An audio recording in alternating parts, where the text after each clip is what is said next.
I'm doing well, man. Good to connect with you. I hope Yeah, you're well as well. You know. yeah, yeah. I'm doing all right, hanging in there. Um, but yeah, I wanted to talk to you about how you first encountered Gerard and mimetic theory and all of that. Um, maybe talk about like your favorite book, by Gerard and sort Yeah. of what brought you to his theories. Yeah, that's a good question. And we were just talking about before, what would Gerard think of the last kind of 5 years? And I think that's an interesting question to explore. But ironically, it was these last 5 years that really brought Gerard into focus for me. And I'm not exactly sure how or why. But when I started my YouTube channel, which was really January 2020, right? Because Mhm. something, and I don't know why I started it, but I started wanting to share things that while I was reading, and Gerard came into kind of resolve at that time. And I've read a little bit of Gerard, but I never really kind of got into his work. And then I read I See Satan Fall Like Lightning, Okay. and a buddy of mine recommended it. He's like that. He's like that book will transform you. I'm like, oh, Mm. that's a good recommendation. So I Yeah. read it and I was like, oh, that yeah, I was transformed pretty quickly. Yeah. And then I figured I'd read the whole thing from cover to cover, for my YouTube channel, and I did that.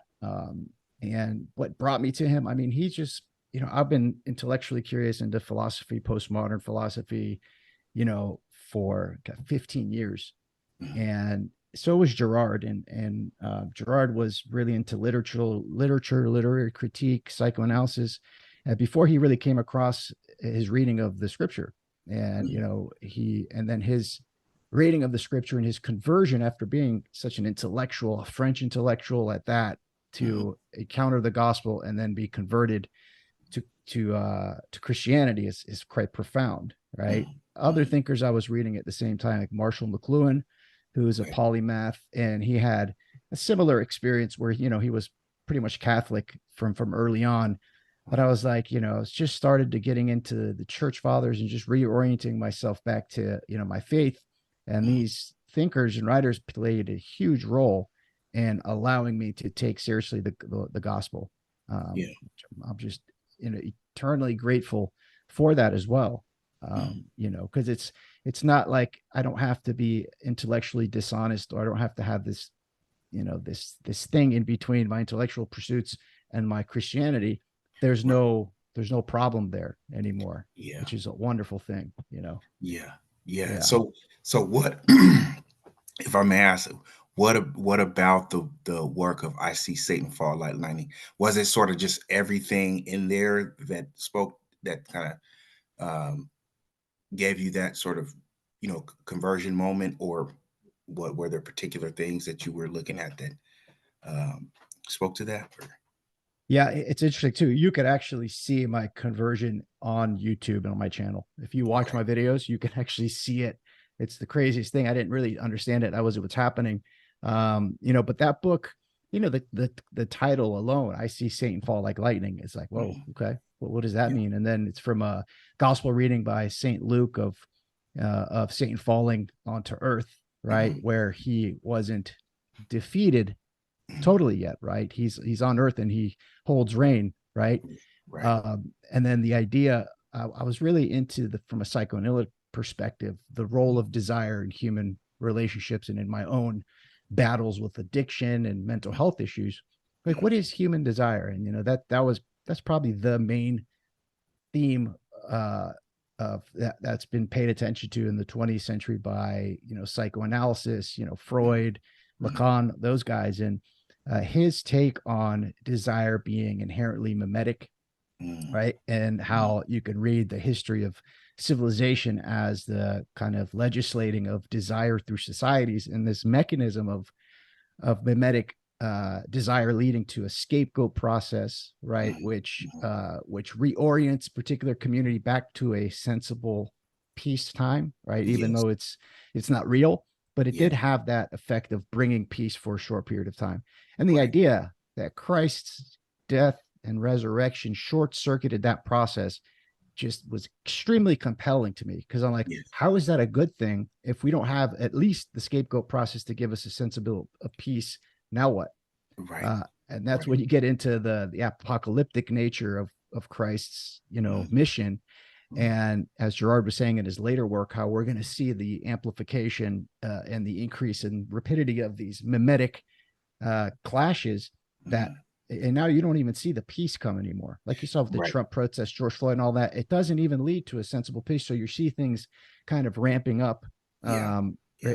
and he was just right.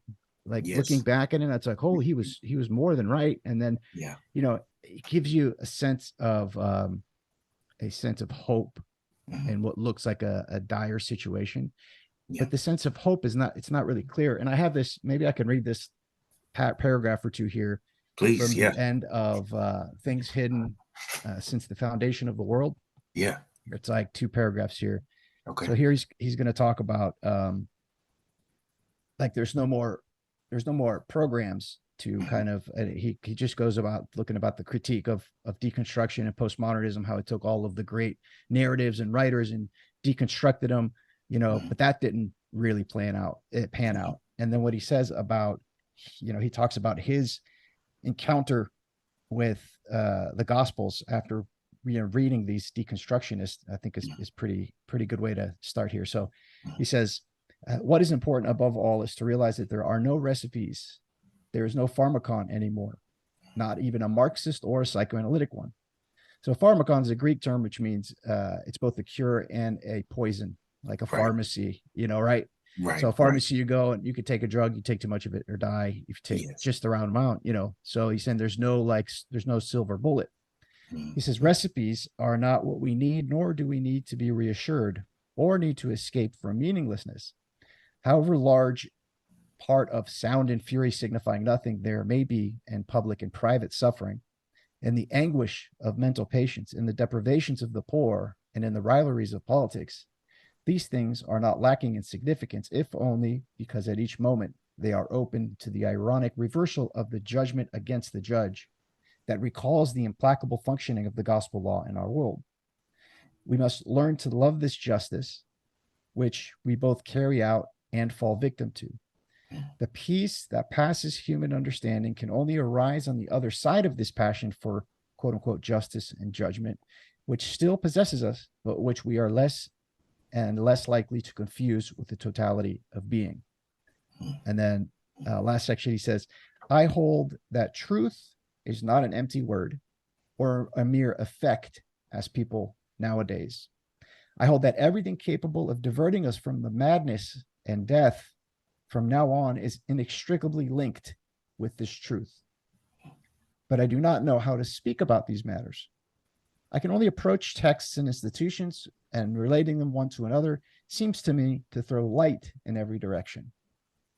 I'm not embarrassed to admit that an ethical and religious dimension exists for me, but it is the result of my thinking rather than an external preconception that determined my research. I've always believed that if I managed to communicate what some of my reading meant to me, the conclusions I was forced to reach would force themselves on other people as well. That last section there, where he's like, man, I've done all these readings and now I've encountered the gospel this way. He's like, I don't know I can't speak it, but if I can get other people to just look like I've looked, he's like, I'm sure they'll be converted. They'll see Right. what I see. And that's Right. what happened to me in a sense. Yeah. Right. And Yeah. and so what do you think? What do you think people? Because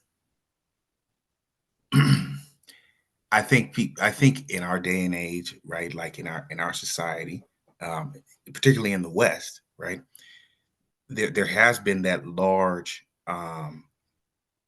sort of rebellion or wanting to push away from um, the Gospels, right, wanting to push away from Christianity, and that um, and I think I think I've said this before, Christianity sort of knows um, that about itself, that it will be scapegoated, that it'll be sort of the target um, for a lot of people's anger or uh, they'll say, well, what's wrong with our society is Christianity, right? Hmm. Wrong with our society is you Christians. Hmm. You guys have done so much um, to harm, you know, humanity, right? You've done so many, this people have such a grievance, Hmm. towards Christianity, even to the point of sort of raising up other religious and cultural values, and at the detriment to the values they grew up with. So I mean, do you believe that to be true? Because I think Western civilization is sort of self-critiquing in a lot of ways. It's like, I don't like this. I don't like Christianity. Hmm. It's the white man's religion. Um, it's a colonial religion. Hmm. It's a religion of slavery. So many things that we could say. So with that, does it does that make do you think that makes Gerard's words even more true? Like, this is, you know. Yeah. Yeah, I think that, again, what he predicted was this, and I've had this idea. I don't think it's my original idea, but just as Christ had to come and live and then die to be resurrected, Christianity has to follow this pattern of Mm, coming, becoming an institution, deteriorating, mm, falling, and then being resurrected. And what we're mm, seeing is the fall of Christianity. But mm, he critiques this Christianity in line with Nietzsche as well, and I think he's right to critique this Christianity, how it's become clerical, nominal. mm, It's become a kind of a hollow institution, and in that hollow belly of the Christian institution came the prince of this world, right, mm, and mm. started this kind of scapegoating process. I think it's interesting to think that the critique of Christianity still comes from a Christian ethic. To why would a people, or we care about the betterment, or of humanity? Why do we care about colonialism, or coercion, or these things? Prior to Christianity, there was no care for these things. These concerns for humanity as a whole did not exist. So it's Right. like this double bind of using the best of Christianity kind of Mm, to condemn the worst of it, in a sense, is this yes. kind of idea of Satan casting out Satan, Mm, right? I mm, see it as mm. it's like a fractal. What's Yeah. happening in Christianity happens at the individual level and at the collective level when we see all this scapegoat happening Mm, recursively. I think it's a sign of the times, and Gerard talks about that. But it mm, had to happen, right, mm, for a for the resurrection of Christianity, which I think we're seeing now, as crazy it may sound, for the actual resurrection, for the actual Christian ethos to take hold in society. The old Christian dogmatic, institutional, cleric, way had to go. So we're mm. seeing the tension of this play out, I think, right now. Okay, okay. And okay. Now that would bring me to another question here, because I want to try and get this right. Now, um, okay, when you talk about the clerical, what we're seeing, like with the Catholic Church. Mm-hmm. I'm a Catholic, and I don't know. You're Orthodox, Greek Orthodox. Okay. Yep. Um, you know, does that mean that the the the forms of orthodoxy, because they are they they do have clerics. I mean, they do have, you know bishops and priests and deacons and, you know nuns, and then the lay people, right? Does that does that have to sort of erode or go? You know do we have to see sort of an erosion of that ecclesiastical um formation, or is it more like this? Is that making sense what I'm saying? Like, Mm-hmm. like, do we have to?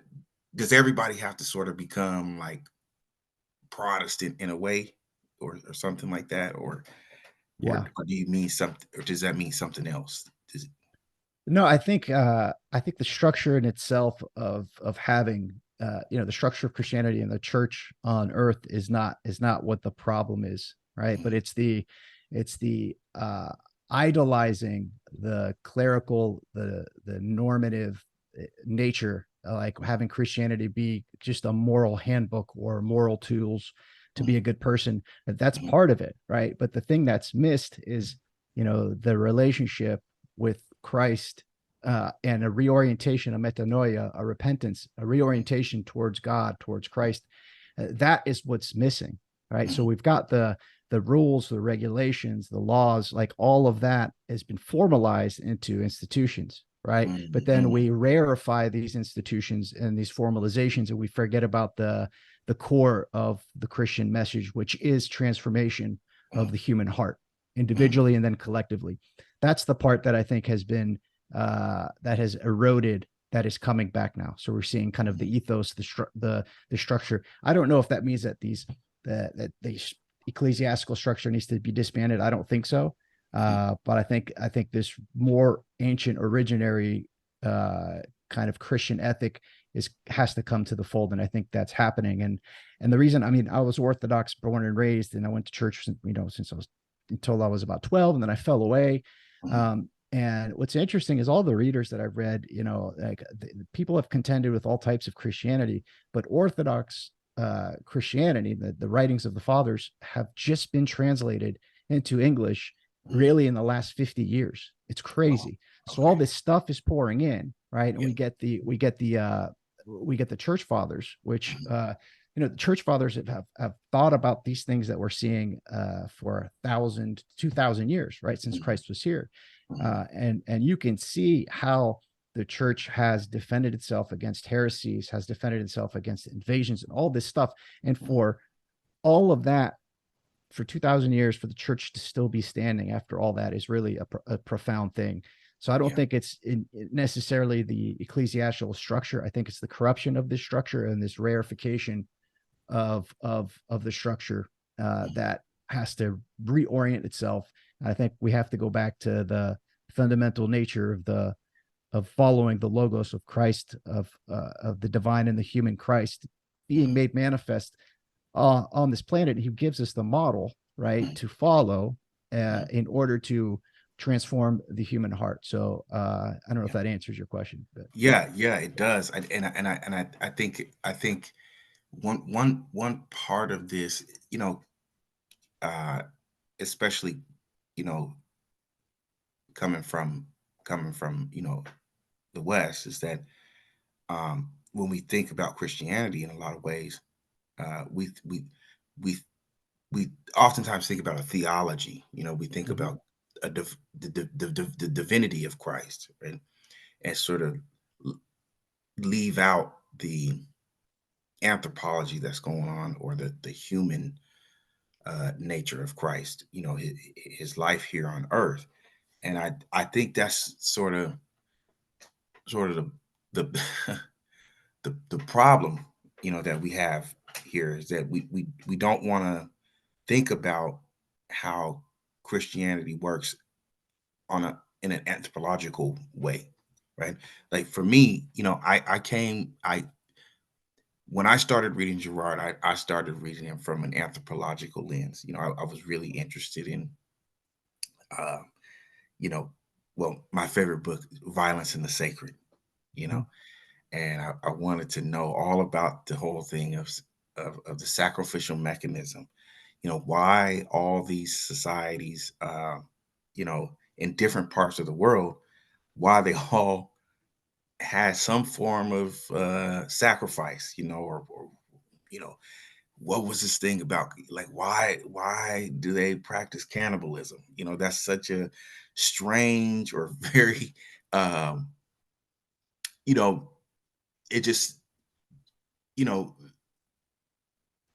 it was such a strange thing to sort of conceptualize, because you like, why would human beings eat one another? mm-hmm. You know, that that just that just made me, you know, I was fascinated and at the same time, what's the word? Uh, scandalized by it almost, I Yeah. guess. You know what I mean? Horrified. Yeah. Yeah, yeah, yeah. How long ago did you have that question and come into Gerard? What year or how long ago would you say Man, that was? oh man. So the thing is I was thinking that question when I was in high school. I had to be like 16, 17, 18 years old, right? But I hadn't really I didn't know about Girard. I didn't know about the work of Girard and stuff. Mhm. And I didn't even really know what subject to study in order to, or what subject to really engage with, to sort of wrap my head around that, thinking about human sacrifice and cannibalism and stuff. So I around, I think, the age of 22, I Mhm. started coming upon like Girard. I had heard, I was reading a lot about philosophical anthropology, right, and stuff like Claude Levi Strauss, like when he went to South America, Mhm. and Melanowski when he went to Papua New Guinea, and all of that, and then James Frazier and how he, would do this. He was doing a lot of ethnology, the comparison between cultures and stuff. Mhm. And so Gerard was just kind of one of those in the group that I Mhm. was I was sort of reading a lot, and or not a lot, but trying to read through, right? Oh, were you a Christian at that time? I was a lapsed Christian. I Mhm. wasn't I wasn't I was kind of, Christian in name. I didn't really bel I guess I didn't really believe in it. It was just more like that's just what I am. You Think know, that's exactly, to go to our previous topic, that's exactly the Christianity that we're talking about that is being eroded, right? right, I would see people go to church and it's like these people don't really believe, like, right, and they're not being transformed. They're getting, yeah, their marriages are getting divorced, and I would be judgmental about that. But I think that is that's perfect in terms of what the critique of Christianity that Nietzsche had, that Girard had, is mhm, that's the Christianity that has fallen, right? mhm, There's no, like Christ says, you're not supposed to be lukewarm. You're right, either out off or you're on. And I right, think that we're moving towards that, where it's becoming harder to become a Christian in name only. It's becoming yeah, easier, if the transformation happens, to become a Christian, a follower of Christ. yes, I okay, think, okay, you know what I'm saying? yes, that makes a lot of, Yeah. now that I've explained my, Yeah. circumstance, that makes a lot of sense what you're saying to me. It's like, yeah, you can't. Yeah, it's like it's hard to really be a lukewarm Christian. Like you don't get to just say I was a cradle Catholic anymore. Hmm. You know what I mean? Yep. Like you Yep. don't get to just be in the group Hmm. because you were raised a certain way. Yeah. Now you Exactly. actually have to really believe it. Which, to be honest, you kind of like get frustrated with that because you're like, man, why why do all these why did all the sort of, I'm not trying to scapegoat, but why did the boomers get to sort of be raised in a way to where they didn't have to really think about a lot of this? But Mhm. we're, in our day and age, you know, we are being forced to reckon with Christianity, with our salvation. Mhm. And that's a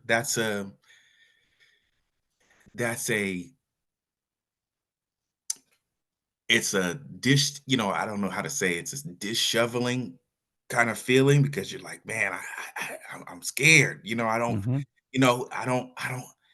Do I really want to give everything? Do I really want to just put my hands up and say, okay, like you know,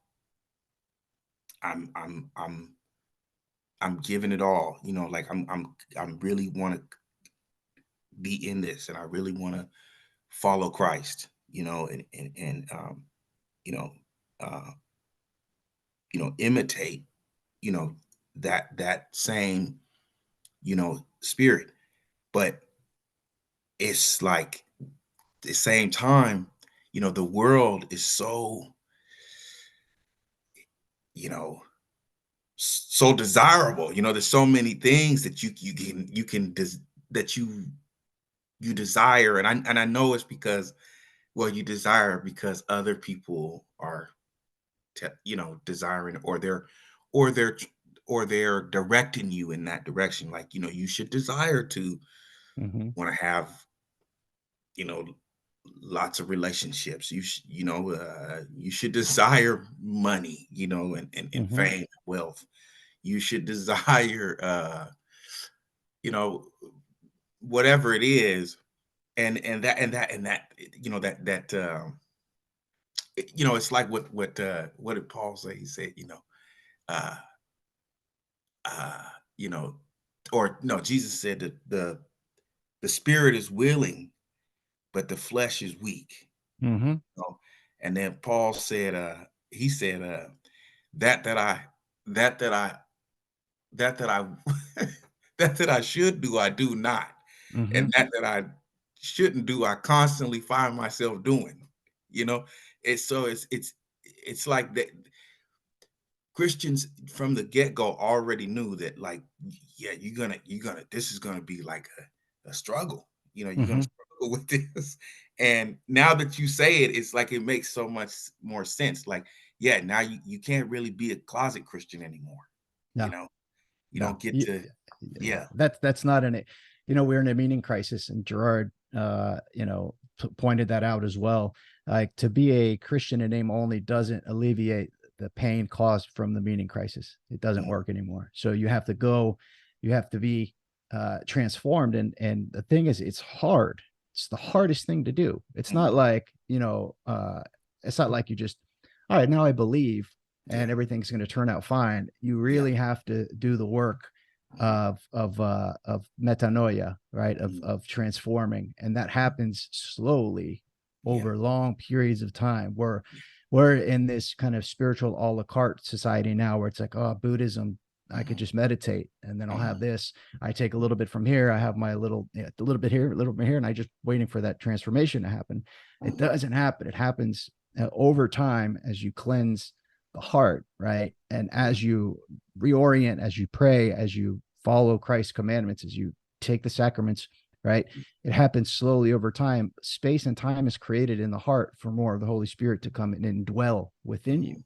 And the more that happens, the more the relationships between you and your loved ones, between you and your coworkers, and between you and institutions starts to normalize and kind of make sense. And it happens mhm, kind of gradually over time. And mhm, that's the thing. Like, it's the inner transformation that creates the moral being, not the yeah, moral being that, it's not like you follow the commandments and that's me, I'm a Christian. It's like, no, it's right, that hard part of really not of repenting when you sin, which we sin all the time, really looking at sin as an opportunity to reorient oneself. right, And it's in that where the conversion happens. It's right. not an intellectual thing. It's a, Yes. it's a, Yeah, and it's a, like, it's the most difficult thing you'll do. yeah, And one of the greatest, I don't know if you know Father Turbo Qualls. I He's do. been on the internet here. He told me, I was on a phone conversation with him, and he Mhm, said, with the question of the deterioration of the world and what we're seeing, he mhm, said Orthodox Christianity teaches you not to flinch. I'm like, mm, oh, and I mhm, don't know why that stuck with me. I'm like, mhm, okay, teaches you not to flinch, and yeah, having a faith, that is strong to, still feel the vicissitudes of the world, but not to flinch is very kind of compelling. right, right. And when he says that, is it in a sense that it teaches you not to, like, if you sort of, you know fall short of the gospel, that you can, like you said, reorient yourself to, and have that sort of reconciliation, with Christ? Or what is he, like, what is he saying there with the, like, the not flinching, like, or is it like to not be afraid of not be afraid of really trying to live out a Christian life? Or Yeah, I think it's a good question to really drill down on that. I think it's, you know, if you really believe with Mhm, your whole heart, right, then mhm, whatever happens, we see the martyrs that have been part of the church for 2,000 years that had their hands cut off, their tongues cut out. Saint Demetrius, yeah, who's my namesake, right, was mhm, thrown to the lions, and he mhm, still had that faith, yeah, right? Talk about not flinching, yeah, right? Where you just get thrown to the wolves, and you're like, all you have to do is just say you're not a Christian. yeah, Nope. yeah, You'll have everything. You have these riches. You're a general already. Just say, yeah, nope. So that's yeah, what not flinching means. Like, and so in this day and age where things are, more psychologically torturous rather than, physically, even though it's still a little bit of both, yeah, right? yeah, To not flinch is to know the truth in yes, your heart. But that yeah, doesn't mean like as an Orthodox Christian I don't flinch. But mhm, having this idea when I'm going through, when I'm in my head or whatever, when I'm in the flesh, mhm, coming back to this idea that the truth is in my heart, and with all of the deterioration that we're seeing in the world, the institutions, all of that, we need to focus on the light shining through the rubble, right? mhm, That mhm, rubble is falling down because anything that's false is falling down, right? right, And it's weird because truth and falsehood are really mixed up. That's the right, weird part. Like the sin and falsehood really wears truth as its cloak. So it's mhm, hard as we're all being gaslit, but it's mhm, more like to pay attention as the light's coming through. Like I think we're seeing the dawn of the new age, dawn of something new, mhm, right? I forgot who his quote. Forgot who it was now, but he said, "The end of the world is always and necessarily nothing but the end of an illusion.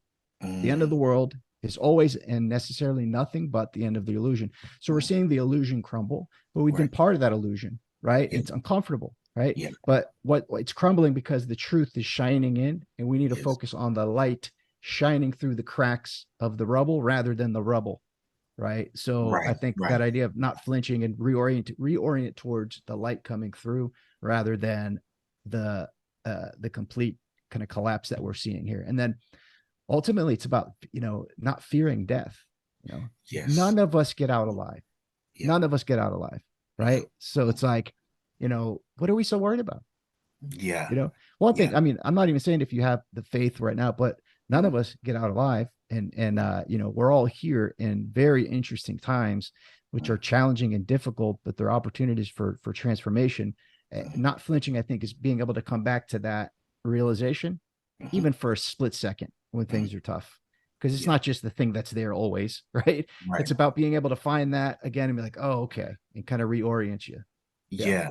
Yeah, that sense of sort of, uh, fear of the fear of dying, death anxiety, um, yeah, that's a real thing, because 'cause, you think about that sometimes, it's, like, and that I think that also is what makes a lot of Christians who, when they get really into it and stuff like that, you know, um, they sort of back away because they're like, man, I'm not ready to give my life for this, Well, right? you're going to give your life for something. Yeah, There's right. There's no way around it. And and I think what we've seen from the boomer ages, and we're seeing with this techno utopian, they don't want Mhm, to give their life. They're like, I want to live mhm, through transhumanism. I want to live through mhm, downloading my consciousness into machines and mhm. whatnot. No, you don't. Yeah, You're doing the same thing. You're giving up your life for a different kind of thing. There's no way to not give up your life. And I think that's the thing that we're forced to contend with. right. And the idea that Christ conquered death is a Mhm. profound thing to think about. Like Yes. death is actually conquered. And before, like, this idea of this human sacrifice really captured my attention a few years ago. And I started looking, and I Mhm. looked into it, and I'm like, whoa, this wasn't some random tribe in New Guinea that practiced this. It was Right. ubiquitous Yes. across the Yes. globe in Japan and North America, the Mhm, Native Americans, the mhm, Aztecs. Literally, it was the currency of of being in the world at that time. So was Mhm. slavery.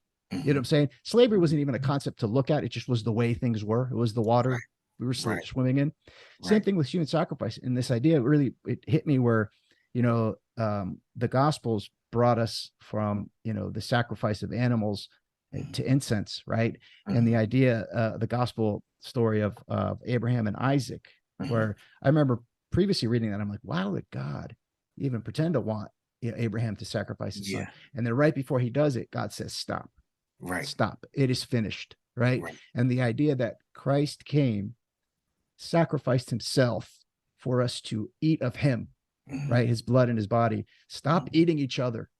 Right. Eat of me, I'm the bread of life. It's like, well, Right. that takes a whole profound new meaning when you Yeah. think of cannibalism as the way things were before, and how that has transformed us. But I think from going to Sunday school, or even going to sermons in traditional Mhm. Christianity in the US, they're not going to talk about that. Right. Like, Right. talk, Yeah. talk about that, Yeah. talk Yeah. about angels and demons, which Mhm. you know what I'm saying, these don't Mhm. shy away from that. That's Mhm. important.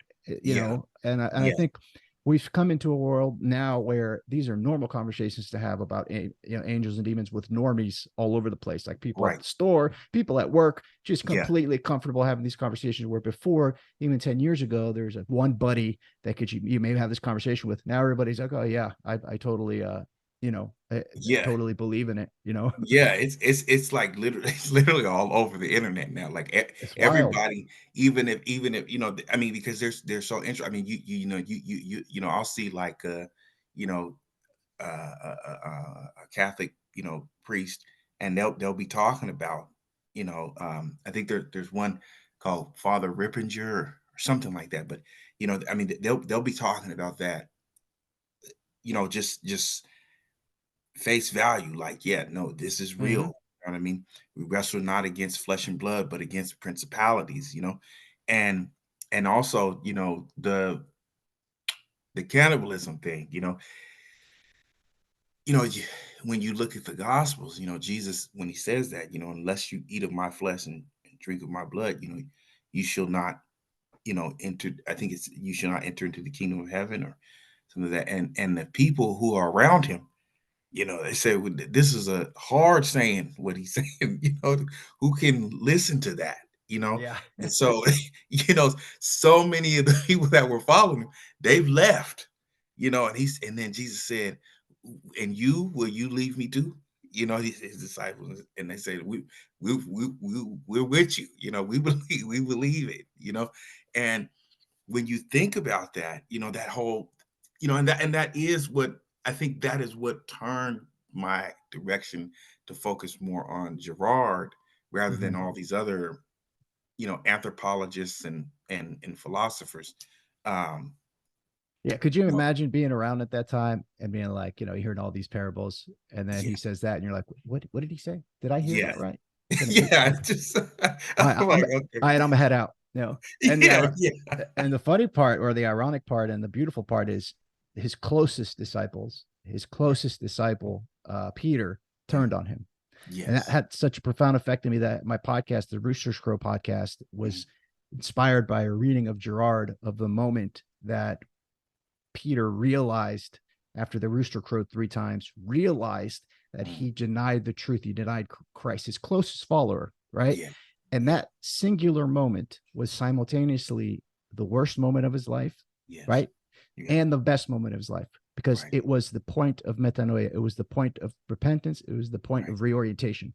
So right, this idea that we're seeing the roosters crowing now, right? And we're mhm, seeing that we've denied the truth for so long, that it's mhm, coming through and falsities are crumbling, right? yeah, So yeah, at the same time, we need to have that realization that Paul had when that rooster crowed. You've right, denied him. You've denied yeah, the truth, right? yeah, There's your opportunity for reorientation, right right, there.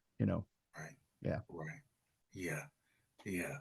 Well, man, I'm really glad you came on, man, and I didn't want to take up too much of your time today, but I've really gotten a real good,